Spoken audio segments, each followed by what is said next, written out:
ஜெபம் பண்ண கடவோம்.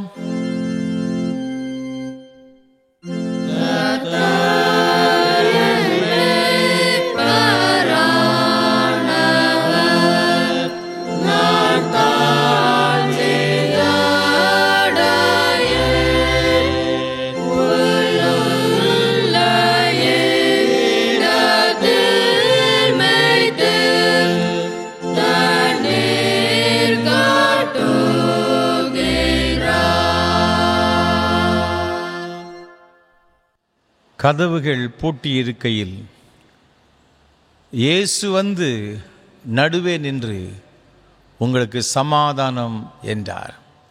சீஷர்கள் கர்த்தரை கண்டு சந்தோஷப்பட்டார்கள். மகா பரிசுத்தமும் அன்பும் கிருபைகளும் நிறைந்த பரலோக பிதாவே, இந்த ஆசீர்வாதமான பரிசுத்தமான ஞாயிறு ஆராதனை வேளைக்காக நன்றி செலுத்துகின்றோம். உயிர்த்தெழுந்த இரட்சகரை கண்ட சீஷர்கள் சந்தோஷப்பட்டார்கள் என்று வேதத்திலே வாசிக்கின்றோமே. இந்த உயிர்த்தெழுந்த இரட்சகரை தரிசிக்கும்படியாக பணிந்து கொள்ளும்படி வந்திருக்கிற உமது பிள்ளைகள் ஒவ்வொருவருக்காக நாங்கள் ஜெபிக்கின்றோம். உம்மை தொழுது கொள்ளுகிறவர்களுக்கென்றும் உம்மை தரிசிக்கிறவர்களுக்கென்று வைத்திருக்கிற மேன்மையான மகிழ்ச்சியையும் சந்தோஷத்தையும் சமாதானத்தையும் இந்த காலவேளையில் வந்திருக்கிற ஒவ்வொரு பிள்ளைகளுக்கு நீர் கொடுத்து உம்முடைய பிள்ளைகள் ஆசீர்வதிக்கும்படி நாங்கள் ஜெபிக்கிறோம். விசேஷமாக அப்பத்தின் கையிலே ஆண்டவர் தம்மை எங்களுக்கு பிரத்யட்சமாய் வெளிப்படுத்தி உம்முடைய அன்பினாலும் கிருபையினாலும் எங்கள் ஒவ்வொரு நிறைத்து இந்த ஆராதனை ஆசீர்வாதமாக்கி தர வேண்டும் என்று இரட்சகர் இயேசு கிறிஸ்துவின் பரிசுத்த நாமத்தில் ஜெபிக்கிறோம் தூய பிதாவே, ஆமென். ஆராதனைக்கு ஆரம்பமாக ஆண்டவருடைய பரிசுத்த நாமத்துக்கு மகிமை உண்டாக கீதம் 411 பாமாலை 265 பாடுவோம். நீர் திவ்ய வழி இயேசுவே. கீதம் 411 பாமாலை 265 பாடுவோம்.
நின்றபடியே பிரார்த்தனை செய்வோமாக. எல்லா இருதயங்களையும் எல்லா விருப்பங்களையும் எல்லா ரகசியம் அறிந்திருக்கிற சர்வ வல்லமுள்ள தேவனே, நாங்கள் தேவனிடத்தில் பரிபூர்ணமாய் அன்பு கூறவும் ஒரு பரிசுத்த நாமத்தை உத்தமமாய் மயப்படுத்தவும் ஒரு பரிசுத்தவன் ஏவுதலால் எங்கள் இறுதி சிந்தனைகளை சுத்தம் பண்ணிரல எங்கள் கர்த்தராகிய கிறிஸ்துவின் மூலமாய் வேண்டிக் கொள்கிறோம்.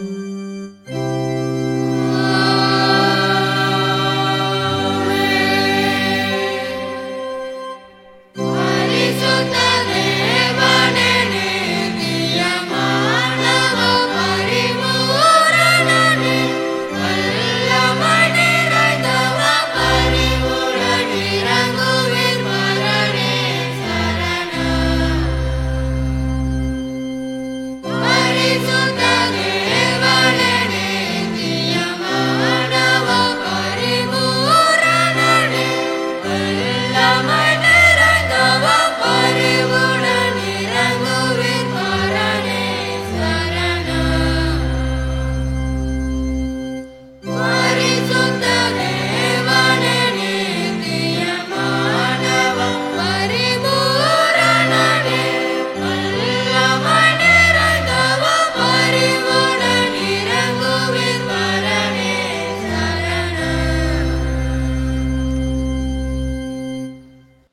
நம்முடைய கர்த்தராயிருக்கிற இயேசு கிறிஸ்து சொன்னதாவது, நம்முடைய தேவனாகிய கர்த்தர் ஒருவரே கர்த்தர். உன் தேவனாகிய கர்த்தரிடத்தில் உன் முழு இதயத்தோடும் முழு ஆத்துமாவோடும் உன் முழு மனதோடும் உன் முழு பலத்தோடு அன்பு கூறுவாயாக என்பதே பிரதான கற்பனை. இதற்கொப்பாய் இருக்கிற இரண்டாம் கற்பனை என்னவென்றால், உன்னிடத்தில் நீ அன்பு கூறுவது போல் பிறனிடத்தில் அன்பு கூறு என்பதே. இவைகளின் பெரிய கற்பனை வேறொன்றும் இல்லை. இவ்விரண்டு கற்பனைகளின் நியாயப்பிரமாண முழுமையும் தீர்க்க தரிசனங்களும் அடங்கி இருக்கிறது என்பதே.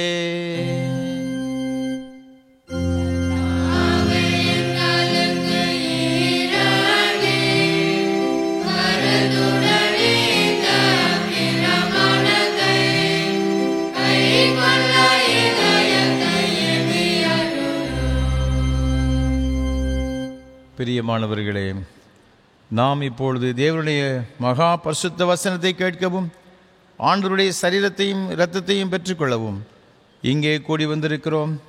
உத்தம மனஸ்தாபத்தோடும் உண்மையான விசுவாசத்தோடும் அவரிடத்தில் கிட்டிச் சேருவதற்காக தேவனுடைய கிருபையை தேடி முழங்கால் படியிட்டு மௌனமாக நம்மை நாமே சோதித்து அறிவோமாக.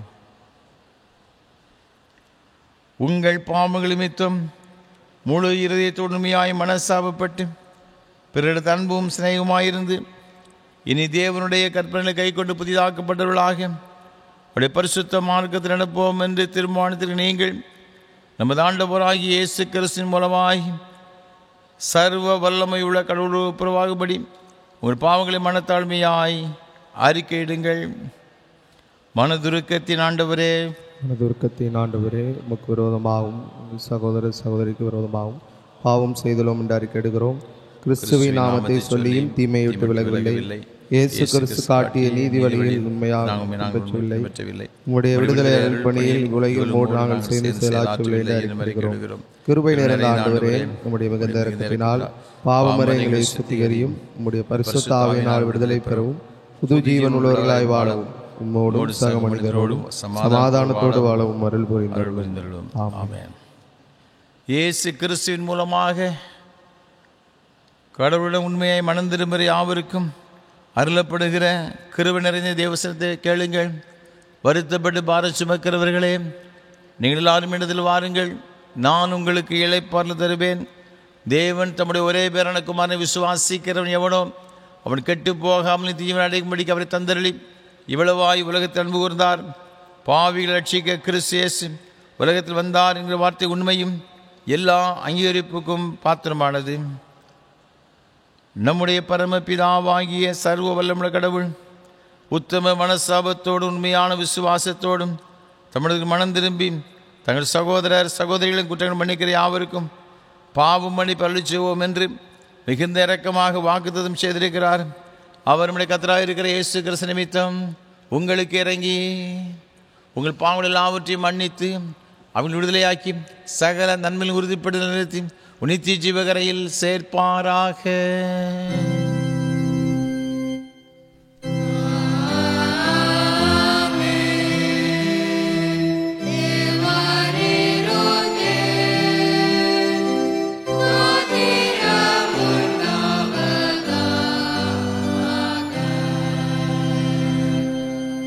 கர்த்தர் உங்களோடு இருப்பாராக.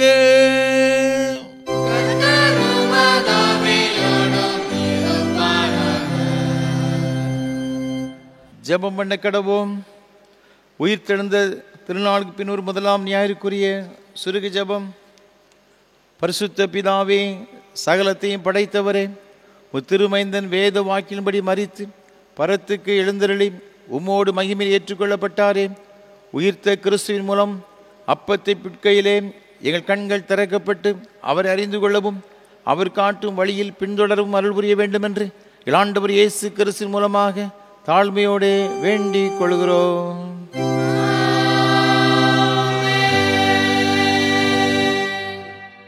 உட்காருங்கள். வேதபாட வாசியை கேட்போம்.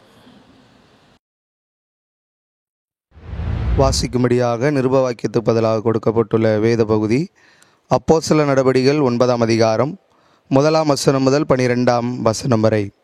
அப்போஸ்தலர் 9ஆம் அதிகாரம் 1ஆம் வசனம் முதல். சவுல் என்பவன் இன்னும் கர்த்தருடைய சீஷரை பயமுறுத்தி கொலை செய்யும்படி சீறி பிரதான ஆசாரியரிடத்திற்கு போய், இந்த மார்க்கத்தராகிய புருஷரையாகிலும் ஸ்திரீகளையாகிலும் தான் கண்டுபிடித்தால் அவர்களை கட்டி எருசலேமுக்கு கொண்டு வரும்படி தமஸ்குவில் உள்ள ஜெப ஆலயங்களுக்கு நிருபங்களை கேட்டு வாங்கினான். அவன் பிரயாணமாய்ப் போய் தமஸ்குவுக்கு சமீபித்தபோது சடிதியிலே வானத்திலிருந்து ஒரு ஒளி அவனை சுற்றி பிரகாசித்தது. அவன் தரையிலே விழுந்தான். அப்பொழுது, சவுலே, சவுலே, நீ என்னை ஏன் துன்பப்படுத்துகிறாய் என்று தன்னுடனே சொல்லுகிற ஒரு சத்தத்தை கேட்டான். அதற்கு அவன், ஆண்டவரே, நீர் யார் என்றான். அதற்கு கர்த்தர், நீ துன்பப்படுத்துகிற இயேசு நானே. முள்ளில் உதைக்கிறது உனக்கு கடினமாம் என்றார். அவன் நடுங்கி திகைத்து, ஆண்டவரே, நான் என்ன செய்ய சித்தமாயிருக்கிறீர் என்றான்.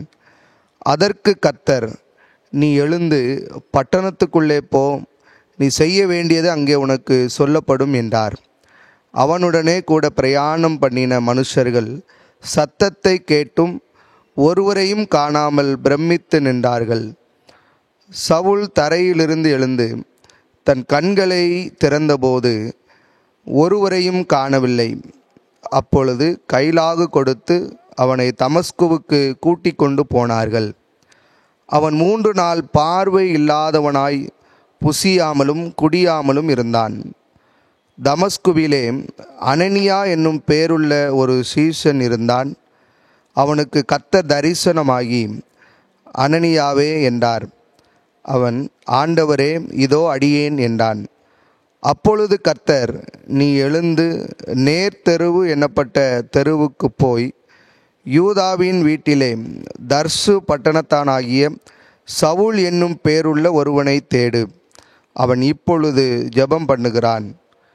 அனனியா என்னும் பேருள்ள ஒரு மனுஷன் தன்னிடத்தில் வரவும் தான் பார்வை அடையும்படி தன்மேல் கை வைக்கவும் தரிசனம் கண்டான் என்றார் என்பது. இது ஆண்டவரின் திருவார்த்தை.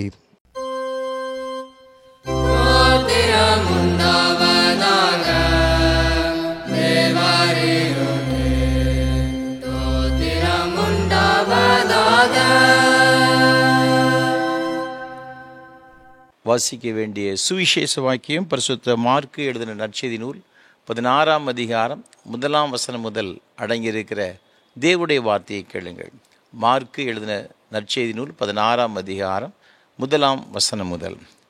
ஓய்வு நாளான பின்பு மகதலேனா மரியாளும் யாக்கோபின் தாயாகிய மரியாளும் சலோமே என்பவளும் அவருக்கு சுகந்த வர்க்கமிடும்படி அவைகளை வாங்கி கொண்டு வாரத்தின் முதலாம் நாள் அதிகாலையிலே சூரியன் உதயமாகிற போது கல்லறையினிடத்தில் வந்து, கல்லறையின் வாசலில் இருக்கிற கல்லை நமக்காக எவன் புரட்டி தள்ளுவான் என்று ஒருவரோடு ஒருவர் சொல்லிக் கொண்டார்கள்.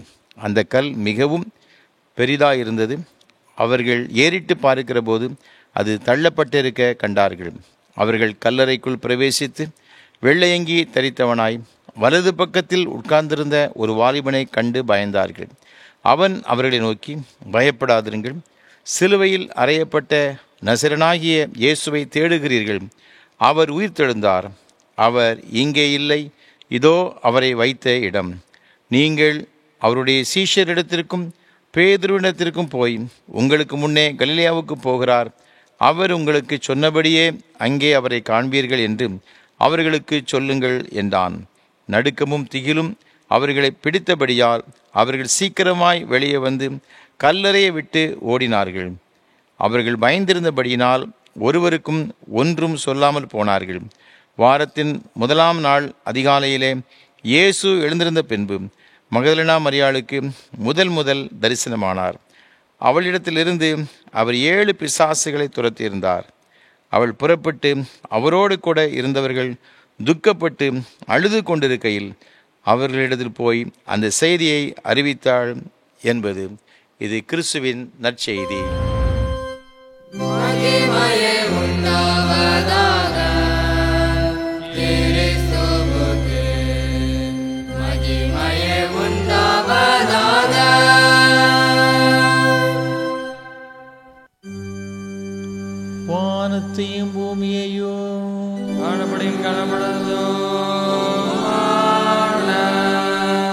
எல்லாவற்றையும் படைத்தவராக இருக்கிறார். சர்வபிதாவாகிய ஒரே தேவனை விசுவாசிக்கிறேன். ஒரே கர்த்தருமாய் தேவனுடைய பிரதமருமாய் இருக்கிற இயேசு கிறிஸ்துவையும் விசுவாசிக்கிறேன். அவர் சகல குணம் உண்டாவதற்கு தமது பிதாவினாலே ஜெனிப்பிக்கப்பட்டவர்.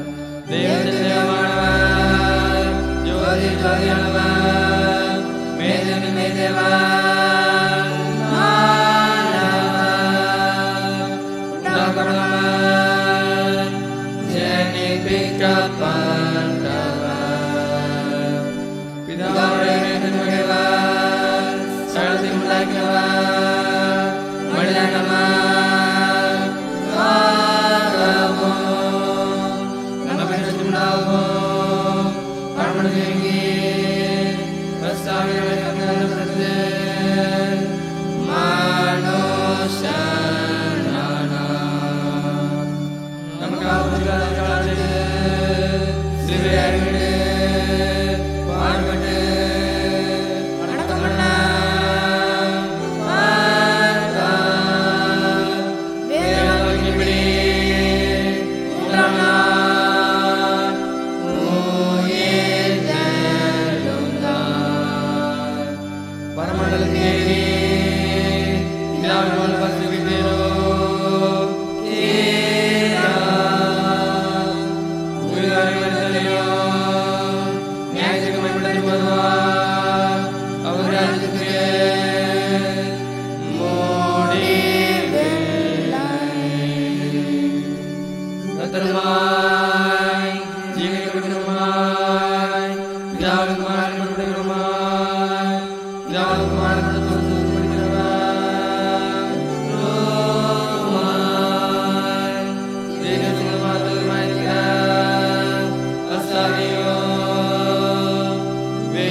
ஆண்டவருடைய வார்த்தை கேட்பதற்கு ஆயத்தமாக கீதம் 169 பாமாலை 122 பாடுவோம். அல்லேலுயா அல்லேலுயா அல்லேலுயா ஆமாந்தரே நாம் பாடுவோம். கீதம் 169 பாமாலை 122 பாடுவோம்.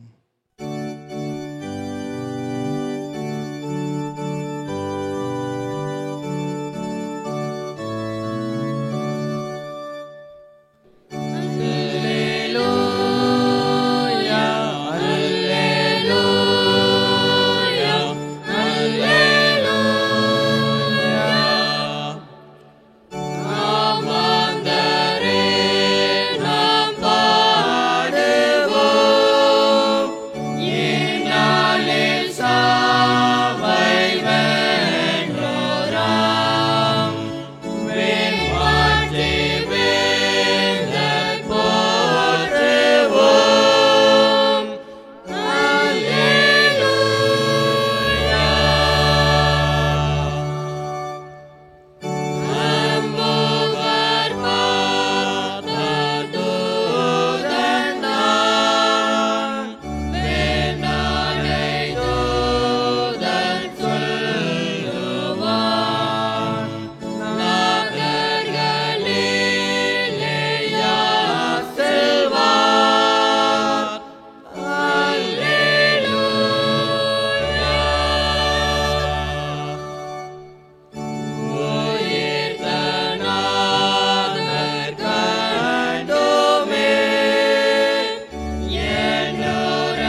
கர்த்தரும் உலக இரட்சகருமான இயேசு கிறிஸ்துவின் ஈடு இணையற்ற நாமத்தினாலே திருநெல்வேலி திருமண்டலம் கல்லடிக்குறிச்சி சிஎஸ்ஐ கிறிஸ்து ஆலயத்தின் சார்பாக இந்த ஆராதனை வேளையிலே பங்கு பெறும்படி வந்திருக்கும் அனைவரையும் அன்போடு வாழ்த்துகிறேன், வரவேற்கிறேன். ஆண்டவருடைய கிருபையும் ஆசீர்வாதம் உங்களோடு கூட எப்பொழுதும் சதா காலங்களிலும் நிலைத்திருப்பதாக. ஒவ்வொரு வாரமும் உங்களோடு கூட சேர்ந்து இந்த ஆராதனை வேளையிலே கர்த்தரை ஆராதிப்பதில் மிகுந்த மகிழ்ச்சி அடைகிறேன். கர்த்தரை துதிக்கிறேன், ஸ்தோத்தரிக்கிறேன். விசேஷமாக இந்த நல்ல வாய்ப்புகளை நமக்கு தந்து வருகிற நம்முடைய கனத்திற்கும் மரியாதைக்கும் உரிய அருமையான ஐயா சாது சுந்தர் செல்வராஜ் ஐயா அவர்களுக்காக உள்ளத்தின் ஆழத்திலிருந்து கர்த்தரை துதிக்கிறேன், ஸ்தோத்தரிக்கிறேன். நம்ம எல்லாரும் ஆண்டவரை ஆராதிப்பதன் மூலமாக பெற வேண்டிய எல்லா ஆசீர்வாதங்களையும் பெற்றுக்கொள்ள வேண்டும் என்ற ஒரு பெரிய தரிசனத்தோடு வாஞ்சியோடு கூட ஐயா அவர்கள் நமக்கு இதை ஏற்படுத்தி கொடுத்திருக்கிறார்கள். கர்த்தர் தாமே ஐயா அவர்களையும் அவர் செய்து கொண்டு வருகிற ஏஞ்சல் தொலைக்காட்சி ஊழியங்கள் மற்றும் இயேசு ஊழியங்களை அபரிவிதமாக ஆசீர்வதிப்பாராக. நம்முடைய தனி ஜெபங்களிலே அவர்களுக்காக ஜெபிப்போம். ஆண்டவருடைய ஆசீர்வாதங்களை நாம் பெற்றுக்கொள்வோம். இதே ஆராதனை வேளையை காலை 8:30 மணிக்கு ஆராதனை வேளை சிஎஸ்ஐ திருநெல்வேலி டயசிஸ் என்ற யூடியூப் சேனலிலும் நாங்கள் ஒளிபரப்பு செய்கிறோம். நீங்கள் அதை பாருங்கள், சப்ஸ்கிரைப் பண்ணுங்கள், மற்றவர்களுக்கு அறிமுகப்படுத்த உங்களை நான் அன்போடு கூட கேட்டுக்கொள்கின்றேன். ஒவ்வொரு வாரமும் இந்த ஆராதனை வேளை மிகுந்த ஜெபத்தோடும் அதிக பிரயாசத்தோடும் உங்களுக்கு வழங்கி கொண்டு வருகிறோம். எனக்காக என்னோடு கூட இந்த ஊழியத்தில் பங்கெடுத்து கொண்டு வருகிற ஒவ்வொரு கர்த்தருடைய பிள்ளைகளுக்காக இங்கு விசேஷமாக ஜெபிக்கும்படியாக உங்களை மிகுந்த அன்போடு நான் கேட்டுக்கொள்கின்றேன். உங்களுடைய ஜெபங்கள் எங்களுக்கு அதிகமாக தேவை. நிச்சயமாகவே அதன் மூலமாக இந்த ஆராதனை வேளை இன்னும் சிறப்பாக அமையும் என்பது சந்தேகம் கிடையாது. அது மாத்திரமல்ல, இதற்கு ஏராளமான தேவைகள் உண்டு. கர்த்தர் உங்கள் உள்ளத்தை ஏவார்னு சொன்னால் நீங்கள் மனம் வந்து இந்த ஊழியங்களை நீங்கள் ஆதரிக்க முன்வாருங்கள். ஆண்டவருடைய ஆசீர்வாதங்களை நீங்கள் பெற்றுக்கொள்ள அன்போடு நான் கேட்டுக்கொள்கிறேன். இந்த நாளிலும் கூட இந்த ஆராதனை வேளையை ஒளிப்பதிவு செய்வதற்கு உதவி செய்த சென்னையை சார்ந்த அருமையான ஒரு சகோதரி திருமதி விமலா அன்புடையான், இந்த அருமையான அம்மா தன்னுடைய பிறந்த நாளை இந்த வாரத்தில் காணும்படியாக தேவன் கிருபை செய்திருக்கிறபடியினால் மகிழ்ச்சியோடு கூட இந்த ஆராதனை வேளை தாங்க முன் வந்திருக்கிறார்கள். நம்முடைய ஊழியங்களை அதிகமாய் நேசிக்கிறவர்கள், நமக்காக ஜெபிக்கின்ற அருமையான ஒரு சகோதரி. அதற்காக கர்த்தரை துதிக்கிறேன். கர்த்தர் தாமே அருமையான சகோதரி அவர்களையும் அவருடைய குடும்பத்தையும் பிள்ளைகளின் பிள்ளைகளையும் அபரிவிதமாய் ஆசீர்வதிப்பாராக. விசேஷமாக தேவன் அவர்களுக்கு கொடுத்த மூத்த மகள் திருமதி மாலினி ஆபிரகாம், திரு சித்னா ஆபிரகாமுக்காக ஆண்டவர் துதிக்கிறேன். தேவன் அவர்களுக்கு கொடுத்த அருமையான பிள்ளைகள் திரு கெவின் ஆபிரகாம், மிஸ்ஸஸ் கெய்லா கெவின். தேவன் கொடுத்த அருமையான மகன் மெல்வின் ஆபிரகாம் அவர்களுக்காக கர்த்தரை துதிக்கிறேன். அது மாத்திரமல்ல, அருமையான சகோதரியுடைய மகன் மிஸ்டர் தாமஸ் வாக்கர் அவர்களுக்காகவும் கர்த்தரை துதிக்கிறேன். அவருடைய இளைய மகள் திருமதி ரஞ்சினி இன்பராஜ், திரு டேனியல் இன்பராஜ் அவர்களுக்காக ஆண்டவர் துதிக்கிறேன். தேவனுக்கு கொடுத்த அருமையான பிள்ளைகள் மார்க் அவர்களுக்காக கர்த்தரை துதிக்கிறேன். தேவன் இந்த அருமையான சகோதரி கொடுத்த பிள்ளைகளுக்காக கர்த்தரை துதிக்கிறேன். கர்த்தர் நல்ல சுகத்தை கொடுத்து அவருடைய பிள்ளைகளையும் காண கிருபை செய்திருக்கிறார். அருமையான பிள்ளைகள் எல்சி, கிதியோன், ஜுவன், இந்த அருமையான பிள்ளைகளுக்காக கர்த்தர் துதிக்கிறேன். கர்த்தர் தாமே இந்த அருமையான குடும்பத்தின் பிள்ளைகளை நீங்கள் இப்பொழுது இருக்கிறதை பாருங்களும் 1000 மடங்கு அதிகமாகும்படி உங்கள் பிதாக்களின் தேவனை கர்த்தர் சொல்லியபடியே அவர் ஆசீர்வதிப்பாராக என்ற வேத வசனத்தின்படி இந்த அருமையான குடும்பத்தின் பிள்ளைகளை அபரிவிதமாய் ஆசீர்வதிப்பாராக. உன் பிள்ளைகள் பந்தியை சுற்றிலும் ஒலிவுமர கன்றுகளைப் போல் இருப்பார்கள். நீ உன் பிள்ளைகளையும் இஸ்ரவேலுக்கு உண்டான சமாதானத்தை காண்பாய் என்று ஆண்டவர் சொன்ன வார்த்தையின்படி இந்த குடும்பத்துக்கு வேண்டிய எல்லா நன்மையான ஈவுகளையும் நல்ல சுகத்தையும் பலத்தையும் சமாதானத்தையும் கொடுத்து ஆண்டவர் தாமே ஆசீர்வதிப்பாராக. தேவ கிருபை உங்கள் அனைவரோடு கூட இருப்பதாக. ஆமேன். தொடர்ந்து கர்த்தர் நம்மோடு கூட பேசும்படியாக நாம் ஒரு நிமிடம் தலைவணங்கி ஜெபம் செய்வோம். நேசிக்க நல்ல ஆண்டவரே, இந்த நல்ல ஆசீர்வாதமான வேலைக்காக ஸ்தோத்திரம். உம்முடைய திருவார்த்தைகளை கேட்க வந்திருக்கிறோம் அப்பா. எங்களோடு கூட பேசும் ஆண்டவரே, நீர் வெளிப்படும் ஆண்டவரே. நாங்கள் கற்றுக்கொள்கிற வேத வசனங்கள் எங்கள் ஒவ்வொருவருக்கு பிரயோஜனமாயிருக்க கிருபை தாரும். மீட்பர் இயேசு கிறிஸ்துவின் பரிசுத்த நாமத்தில் தாழ்மையோடு ஜெபிக்கிறோம் ஜீவனுள்ள நல்ல பிதாவே, ஆமேன். அன்பானவர்களே, மீண்டும் உங்கள் எல்லாரையும் அன்போடு கூட வாழ்த்துகிறேன். இந்த நாளிலும் கூட நாம் சிந்திக்கும்படியாக நமக்கு கொடுக்கப்பட்டிருக்கின்ற தியான பொருள் உயிர்த்த ஆண்டவரை சந்தித்தல்.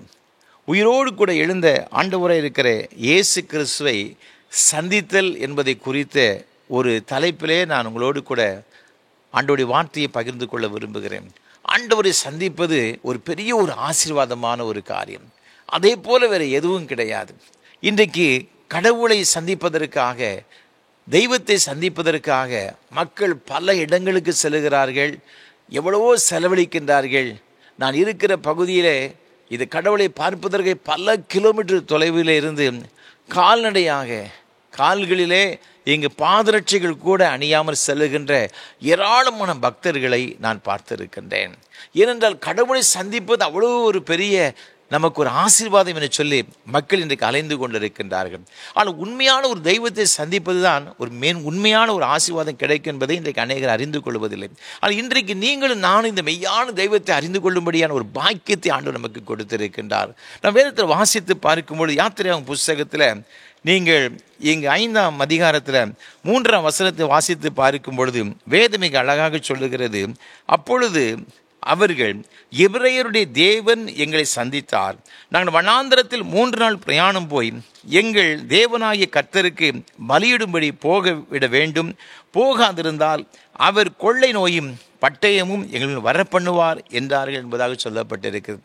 இங்கு பார்வோனுக்கு முன்பாக எகிப்து தேசத்திலே மோசேயும் ஆரோனும் போய் சொல்லுகின்றார்கள், எபிரெயருடைய தேவன் எங்களை சந்தித்தார். நாங்கள் ஆராதிக்கிற ஆண்டவராய் கர்த்தரை சந்தித்தார். நாங்கள் ஆண்டவருக்கு பலி செலுத்த போக வேண்டும். ஆகவே எங்களை நீ போக விட வேண்டும் என்பதாக வேதம் சொல்லப்பட்டிருக்கிறது. இந்த ஜனங்கள் எப்படிப்பட்ட ஒரு நிலைமையில் இருக்கிறார்கள்? நான் அடிக்கடி உங்களோடு பகிர்ந்து கொண்டிருக்கின்றேன்.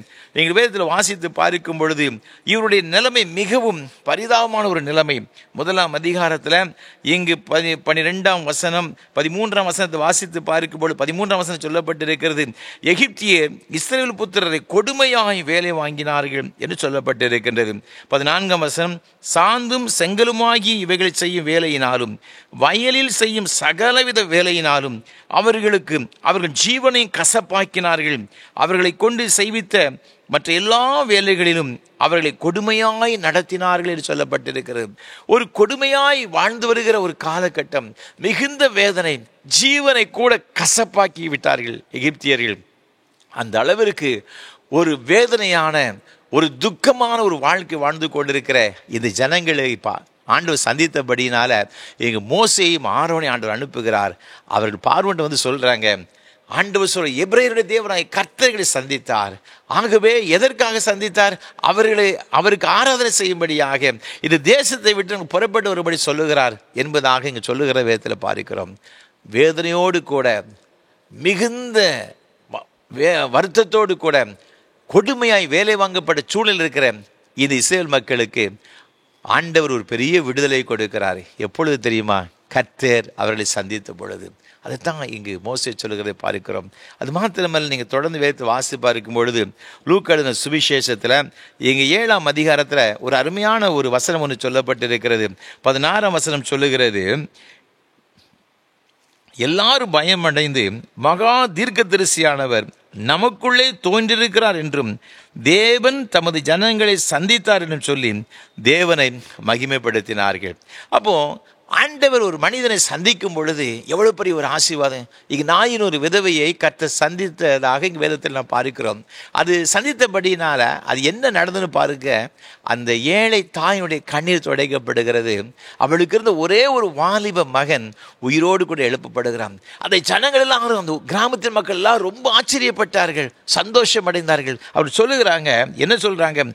மகா தீர்க்கதரிசியானவர் நமக்குள்ளே தோன்றியிருக்கிறார் என்றும் தேவன் தமது ஜனங்களை சந்தித்தார் என்று சொல்லி தேவனை மகிமைப்படுத்துகிறார். அப்போ ஆண்டவர் சந்தித்தார் என்பதாக சொல்லி இந்த ஜனங்கள் சொல்லுகிறதை பார்க்கிறோம். கர்த்தர் ஒரு மனிதனுடைய வாழ்க்கையில ஒரு சந்திப்பை ஏற்படுத்தும் பொழுது அவருடைய வாழ்க்கையே தலைகீழாக மாறிவிடுகிறது.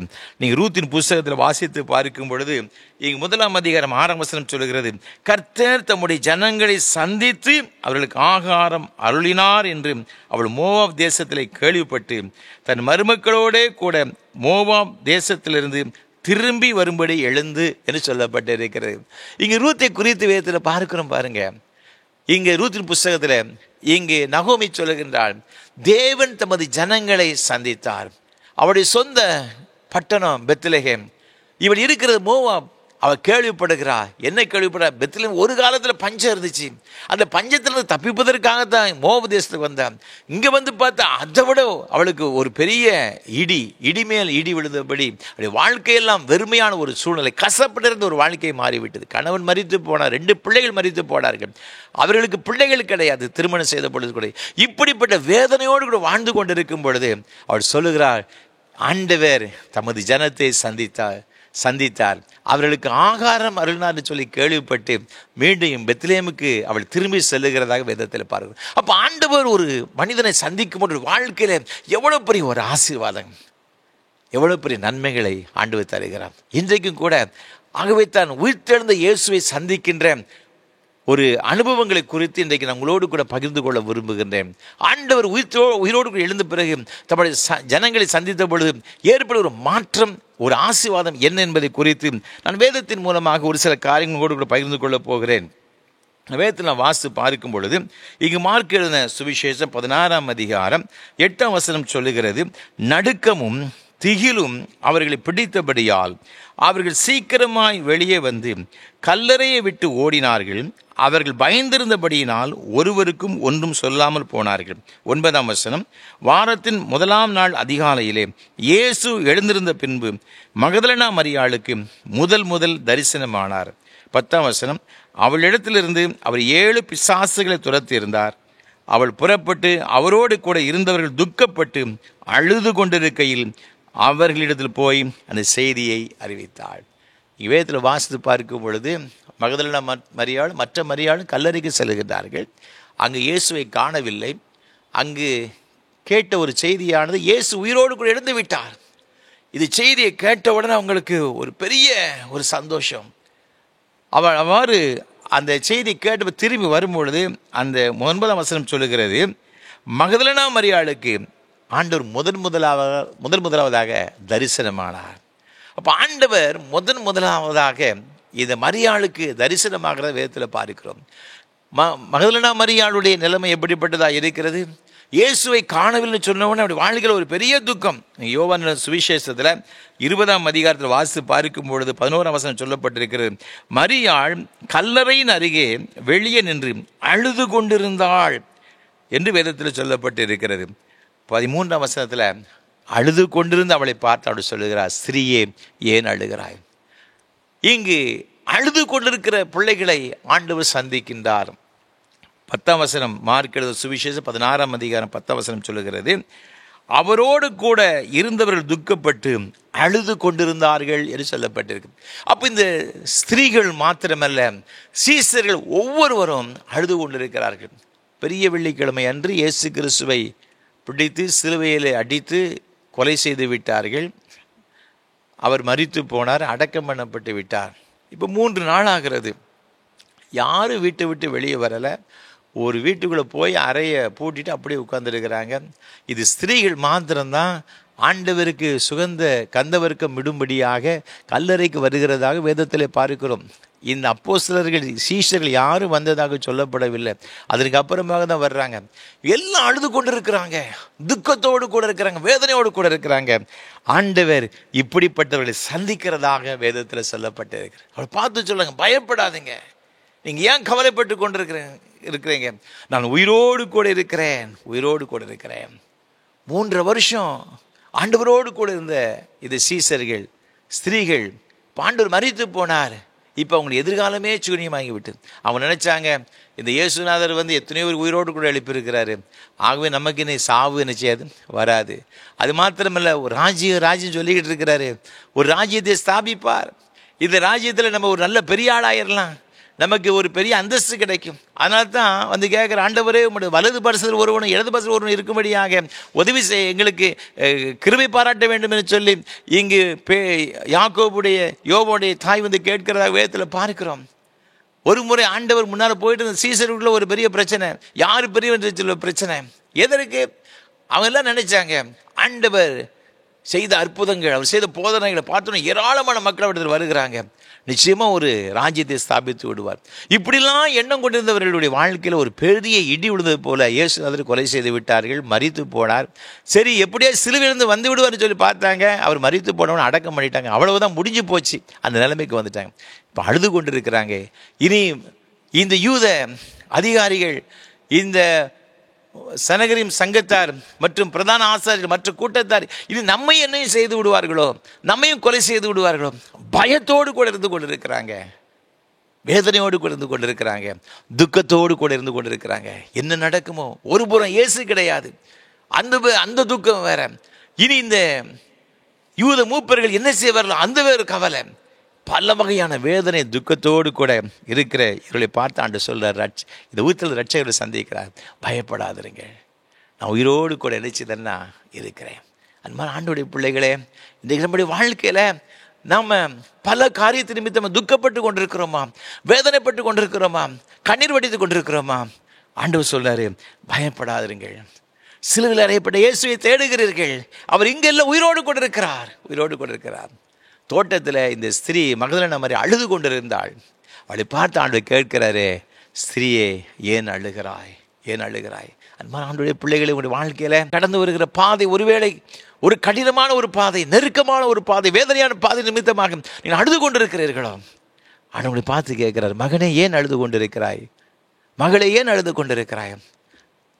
என் உயிர்த்தெழுந்த ரட்சகர் இன்றைக்கு நம்மை உயிரோடு கூட இருக்கிறபடி நம்மை சந்தித்து ஒரு அன்பான ஆறுதலான வார்த்தைகளை சொல்லுகிறதை நாம் கேட்கலாம். ஏன் அழுது கொண்டிருக்கிறாய், ஏன் அழுது கொண்டிருக்கிறாய்? ஒருவேளை நம்முடைய வாழ்க்கையிலே நம்முடைய பிள்ளைகளை குறித்து அநேக வழியில் கவலைப்பட்டு கொண்டிருக்கலாம். ஒருவேளை உங்களுடைய வாழ்க்கையில் ஒரு குறிப்பிட்ட ஒரு காரியம் நடைபெறாதபடினால வேதனையோடு கூட இருக்கலாம்.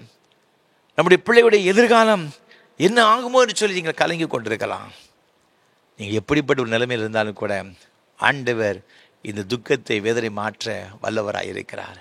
ஏனென்றால் அவர் இன்றைக்கு உயிரோடு கூட இருக்கிறார்.